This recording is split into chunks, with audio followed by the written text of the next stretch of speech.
గురించి చూయించకూడని కొన్ని ఆహభావాల్ని, చూయించకూడని కొన్ని మాటల విధానాన్ని చూపిస్తూ లోకంలో నష్టానికి గురవుతున్నారు.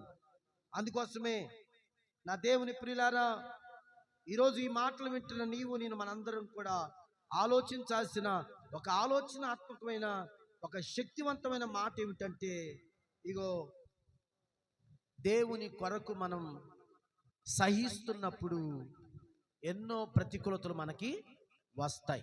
చూడండి, మత్తయి సువార్త 5వ అధ్యాయం 11, 12 వచనాలు నేను మొన్న చెప్పినవి మీకు రిపీట్ చేస్తున్నాను, ఎందుకంటే అత్యవసరం కాబట్టి. నా నిమిత్తము జనులు మిమ్మల్ని నిందించి, హింసించి, మీ మీద అబద్ధముగా చెడ్డ మాటలు పలుకున్నప్పుడు మీరు ధన్యులు, సంతోషించి ఆనందించండి, పరలోకమందు మీకు ఫలము అధికమగును.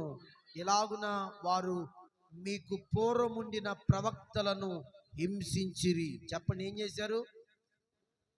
ఆనాటి ప్రవక్తలనే కావచ్చు, ఆనాటి సేవకులనే కావచ్చు, ఆనాటి అపోస్తులనే కావచ్చు, ఈనాటికి నేను మళ్ళా చెప్తున్నాను, ఈనాటికి భారతదేశంలో ఉన్న వారినే కావచ్చు, ఆయా దేశాల్లో ఉన్నవారు కాదు, యేసు అని నామం చెప్పిన వారిని హింసించడం ఎక్కువైపోతా ఉంది, దూషించడం ఎక్కువైపోతా ఉంది, చెడ్డ మాటలు పలకటం ఎక్కువైపోతా ఉంది. అయితే మీరు అవి వాళ్ళు మీ మీద పలుకుతున్నప్పుడు మీరు ధన్యులు. ఆమేన్ చెప్పండి. మీ మీద వాళ్ళు పలుకుతున్నప్పుడు మీరెవరు? ధన్యులు. మీరు సంతోషించి ఆనందించి పరలోకమందు మీకు ఫలం అధికమగును. ఇలాగున మీకు పూర్వం ఉండిన ప్రవక్తలను హింసించారు. ఎవరిని హింసించారు? ప్రవక్తలను హింసించారు.